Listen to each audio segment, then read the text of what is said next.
All right, shalom, shalom. First and foremost, I want to give all praise, glory, and honor unto Yahweh, Bahashim, Yahweh Shai, Bahashim, Harakaha Kodash. A double honors unto the apostles and elders of GMS Great Millstone, and a sincere shalom to Yakim bringing out this word in diligence and in truth. Yes, Salaki. I didn't notice that I was muted in the beginning, but lesson just started. The Lord allowed me to see it.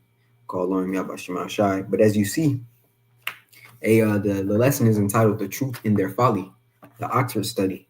Right now, there's been ongoing videos, on TikTok, basically of people asking so-called Asians, Moabites, Ammonites, um, Filipinos, um, about if they believe in the Oxford study. And I was curious to know what the Oxford study was. Oxford is basically a college, right? And a study that would come out there would basically be a paper based on statistics or whatever. But the topic was basically stating, um, do you believe in the Oxford study, which means, do you believe that Asian women, so-called Moabites, Chinese, and Ammonites, or it's like Japanese and Chinese, Moabite and Ammonite women, you know, uh, will be with an Edomite man? Right. And when I heard it, I was wondering, like, well, okay, so are they saying this study is based off the fact that they'll be together? But what it truly meant, as you hear the answers of the women who are actually responding to these interviews on the street, they're saying they believe in the study because they see Moabite, Ammonite women, Moabite women with Edomite men. That tends to be the dynamic, right? But I thought about this, and they were giving their reasoning. Some were saying, oh, because they're the best looking. Some says, oh, because of um, socioeconomic status. That's what we've been around. But the truth is, the reason Moabite and Ammonite women tend to find Esau to be the catch, so to speak, is because he's in power. Because women flock towards power, right? And the Moabite and Ammonite women, Chinese, Japanese, Filipino women, right? They want to be with an Edomite because they see they're in power.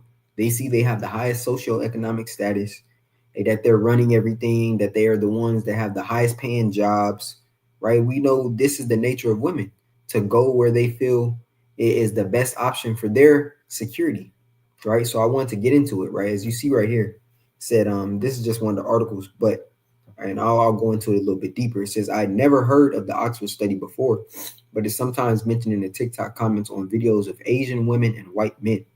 Niche, but it's in reference to the hypothetical study, right? Because it's not even a real study. It says about cultural preferences when it comes to dating. Now, this is biblical, man, because we understand Esau, as the scripture says in the book of Job 9:24, right? It says, the earth is given into the hands of the wicked. He covereth the faces of the judges thereof. If not, where and who is he? Right? Which means what? Ultimately, Esau is the one in power, man. Right? Through as when we go into the book of John 10:10, it tells us the thief cometh not but for to steal, to kill, and to destroy. Well, this is Esau's MO, man.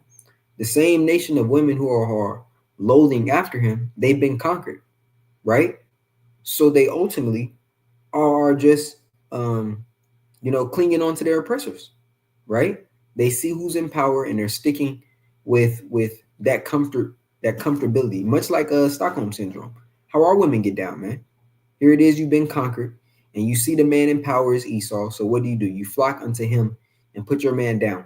Well, all the women of the earth are doing the same thing because he just holds the power right now. Yahweh Bashemal Shai has given Esau this appointed time to rule, right? And it's biblical, right? But we also understand that time is going to come to an end very soon, right? So it says back in the article, it says niche, but it's in reference to this hypothetical study about cultural preferences when it comes to dating. So the term Oxford study isn't actually referring to a study at all, but it's coined the term as so many people think it should be studied by the institution. Hey, well, we have all the answers according to the scriptures, man, and we're going to give those answers.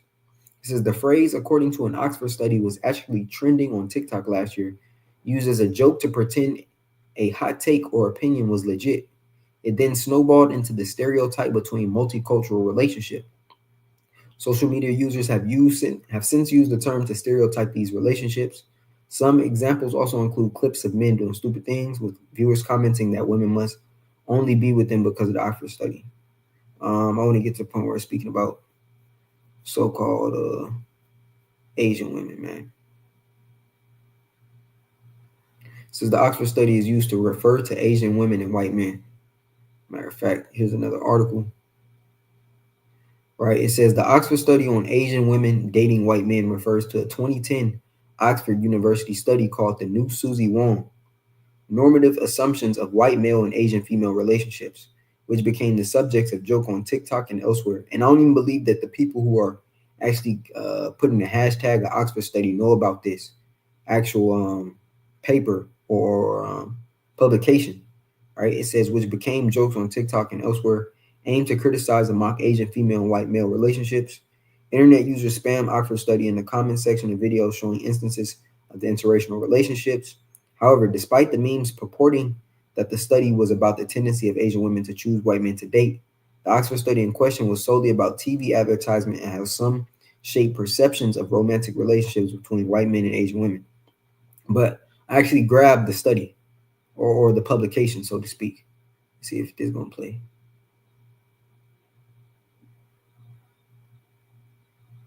I don't even gotta say nothing. The Oxford study is in the motion. The Oxford study is in the motion. And you see Jake. Let's see if this one plays. Nope, like I thought.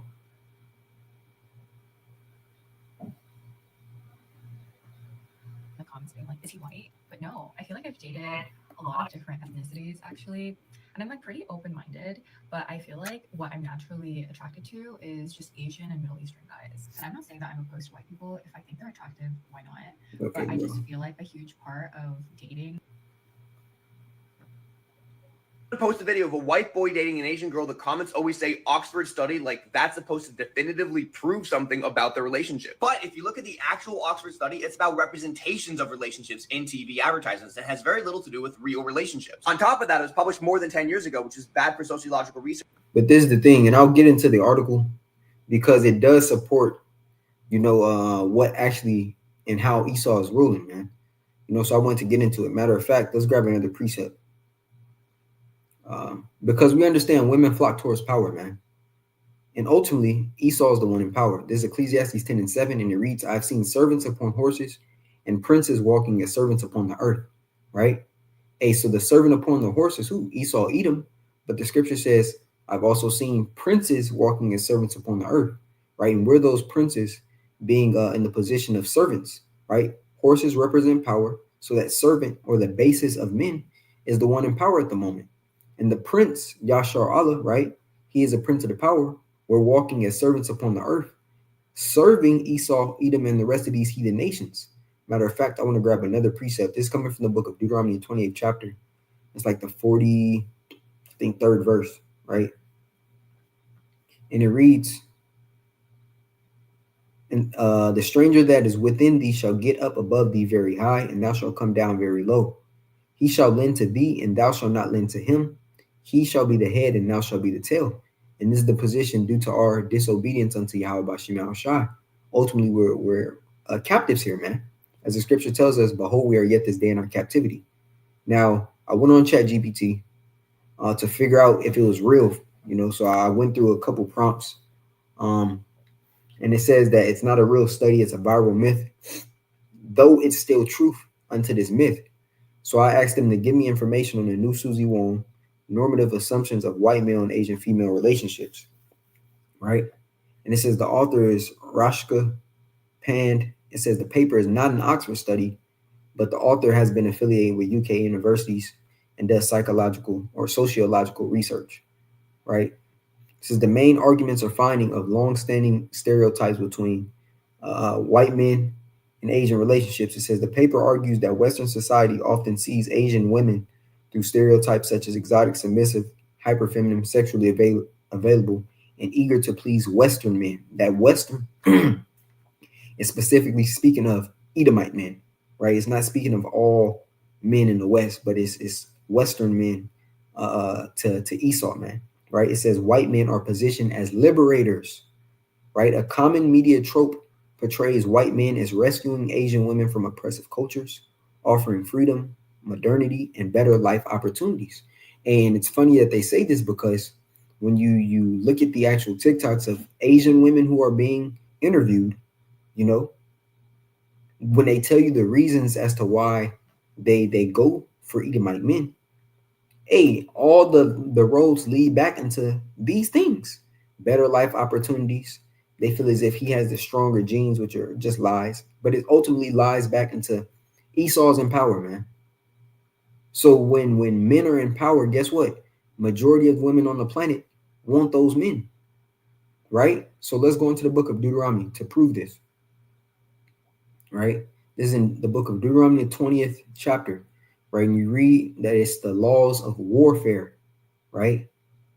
These are the laws of warfare according to the chapter of Deuteronomy 20th, right?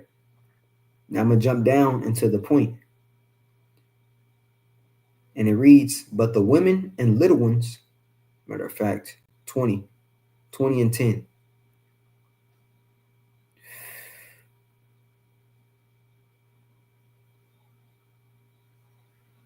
I'm going to start at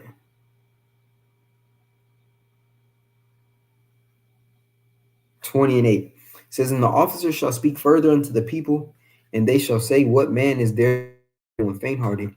Let him go and return unto his house, lest his brethren's heart faint as well as his heart.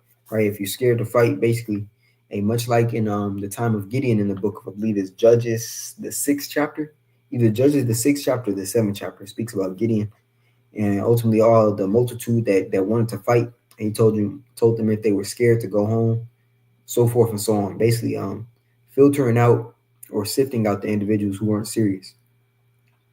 20 and 9, it says, and it shall be when the officers have made an end of speaking unto the people, that they shall make captains of armies to lead the people.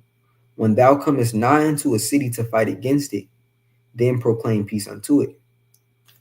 All right, it says, and it shall be, if it make the answer of peace and open unto thee, then it shall be, that all the people that is found therein shall be tributaries unto thee, and they shall serve thee. And if it will make no peace with thee, but will make war against thee, then thou shalt besiege it. And we understand that we put up a fight against to not be taken over. But ultimately, Yahweh Bashim Shah put the strength in his hands to conquer us because he's not better. Yahweh Bashim Shah made us the best nation upon the earth. It's just that due to our disobedience, we were to be conquered, right? Because we strayed further and further away from Yahweh Bashim Shah, which ultimately weakens us. The sinning is our kryptonite, man, right? And as long as we're sinning, the Lord is going to jack us up. Yahweh Bashim Shah is going to mess us up, man. So that's how we're in this condition today. It says, but the women and the little ones, right? It's speaking about the spoils of war here. It says, but the women and the little ones and the cattle and all that is in the city, even all the spoil thereof, shall thou take unto thyself, and thou shalt eat the spoil of thine enemies, which the Lord thy power hath given thee. So, as this was a law to do, guess what? This happens in war for every nation that wins. You have what you call spoils, right? And what are part of those spoils? The land, the resources on the land, the cattle, the women, their booties, spoils of war, man. Right? Let's go into it. It says H7998. It says Shalal or Shah La Law, Shalah Law, Shalallah, however you say it. I know those are laws. Shalah, right? And it says to pray, the plunder, the spoil. It says the booty, the gain, right? The plunder, the spoils of war, right? It says pray, spoil of war of all kinds, including garments, gold and ornaments, fabrics, and women, right? Fabrics and women. Judges 5 and 30 says, have they not sped? Have they not divided the prey? To every man a damsel or two? To Sisera, a prey of diverse colors? I pray of diverse colors of needlework, a diverse color of needlework on both sides, meet for the necks of them that take the spoil, right? So there it is, man.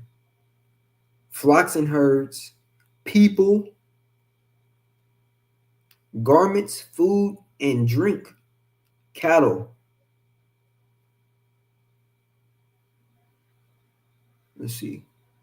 These are all spoils of war, man. The merchandise of winning, of conquering, right? And we understand what happens when you have a nation in power and they conquer.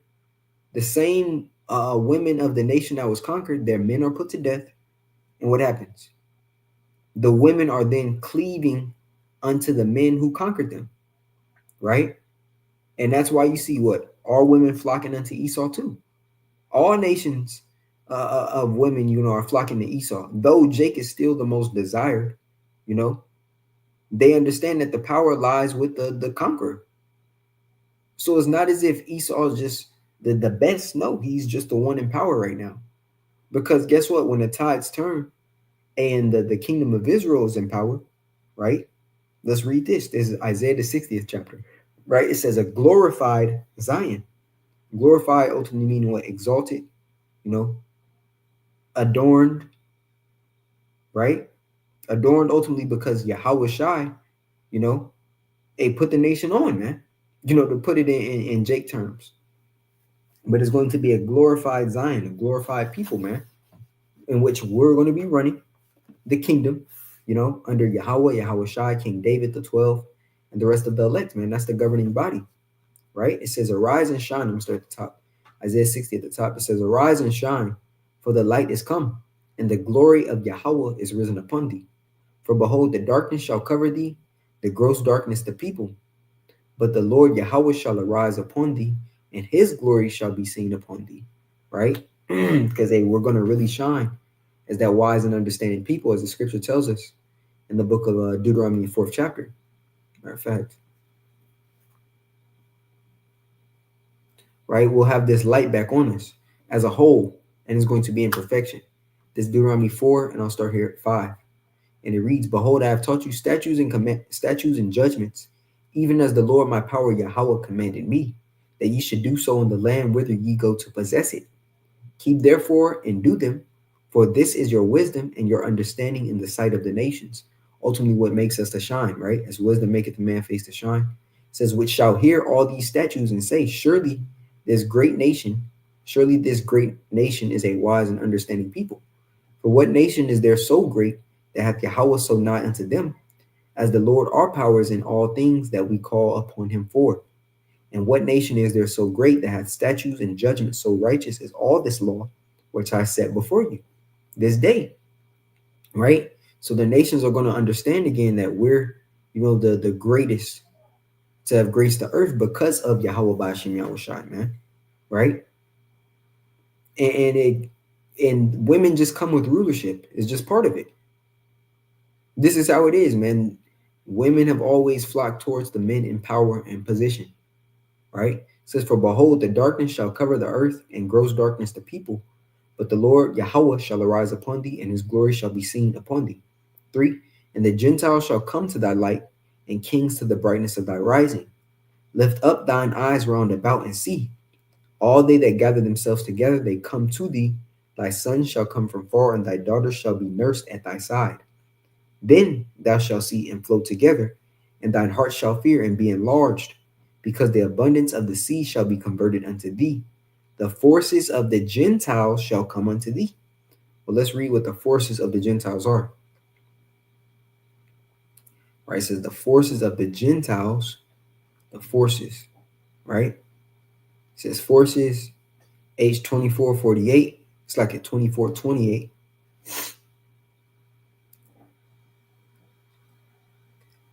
Chalal, chalal, or ch. Yeah.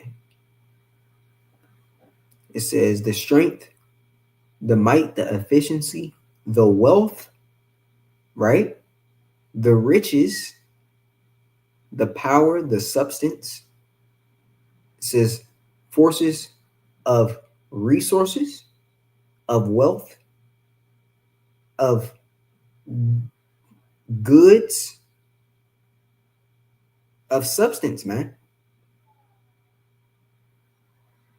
These nations are going to be offering up the best of the best unto those who are in power, us Israelites, man. And the scripture is going to tell us about those gates being open continually. But you know what this also comes with? They're women. They're going to be begging to be with an Israelite man in that day, man. They're going to be begging. Matter of fact, let's keep reading. On that word Gentile is goy. Right? It says goy. All right, and this one is of non-Hebrew people, man, or you should say Gentiles, true Gentiles.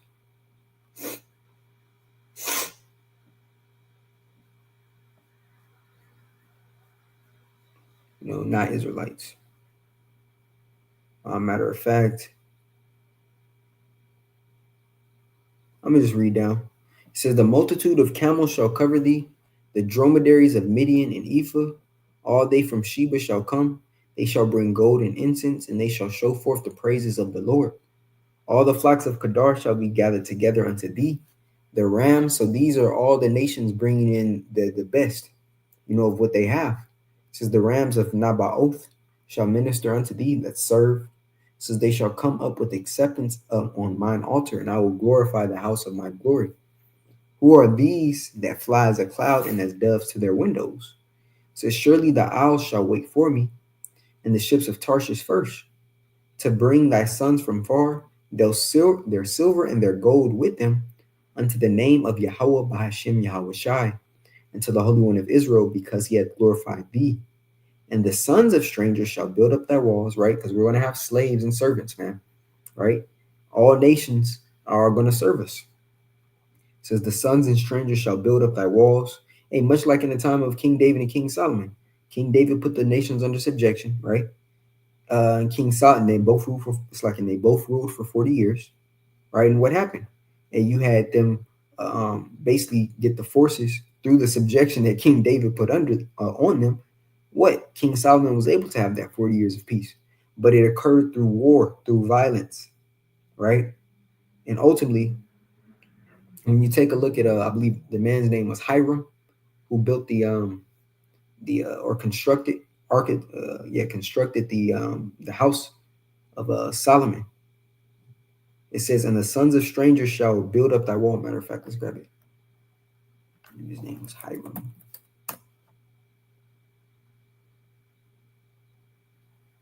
It's like he built up the house of David. So like I said, Solomon. Here we go.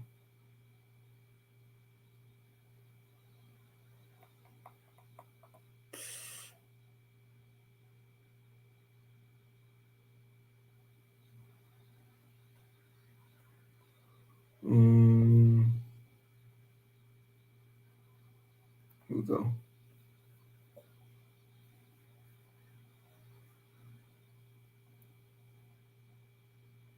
It says 2 Samuel 5:11, "And Hiram, king of Tyre, sent messengers to David, and cedar trees, and carpenters, and masons, and they built David an house. And David perceived that the Lord had established him king over Israel, and that he had exalted his kingdom for his people Israel's sake." Right? So let's go into Hiram. H24:38 says Hiram. Oh, yes, like it. So it was the temple for the house for David and the temple for Solomon. Salakia. It says, "The king of Tyre, who sent workmen and materials to Jerusalem to build both the palace for David and the temple for Solomon," right? "The chief architect and engineer of Solomon's temple, sent by King Hiram to Solomon." So there it is. The man's name was Hiram. Now to get back into the book of Isaiah, the 60th chapter. And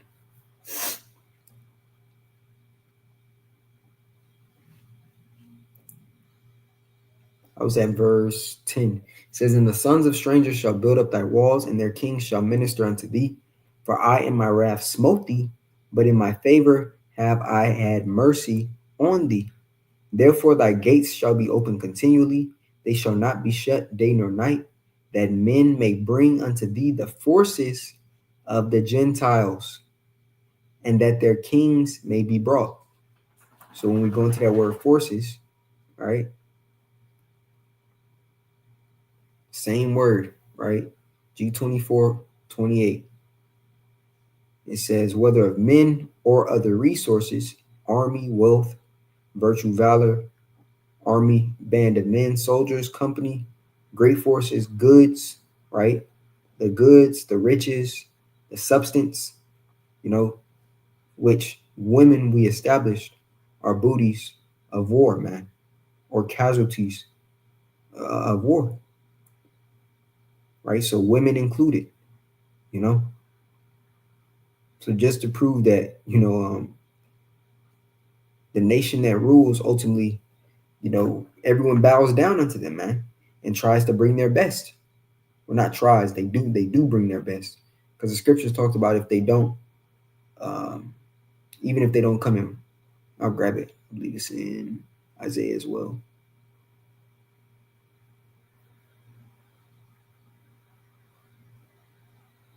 Right, Isaiah 60:12, it says, for the nation that will not serve thee shall perish. Yea, those nations shall be utterly wasted. And the scriptures speak about how we can cause a famine in the land if they don't worship, and come to the matter of fact, I gotta find that. I want to make sure I'm saying it correctly. 1 second.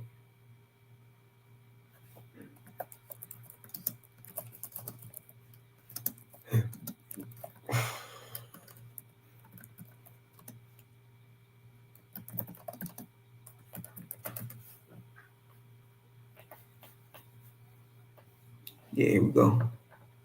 Zechariah the 14th chapter.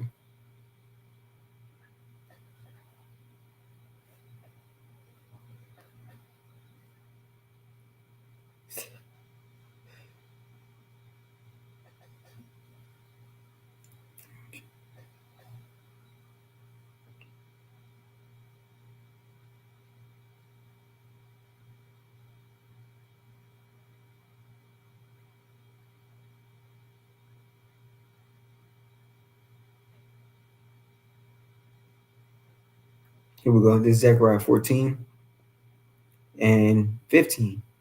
And it reads, and so shall be the plague of the horse, of the mule, of the camel, and of the ass, and of all the beasts that shall be in these tents as this plague.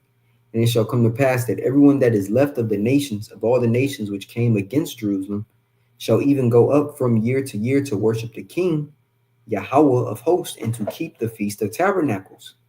And it shall be that whoso will not come up of all the families of the earth unto Jerusalem to worship the King, the Lord of hosts, even upon them shall be no rain. Right?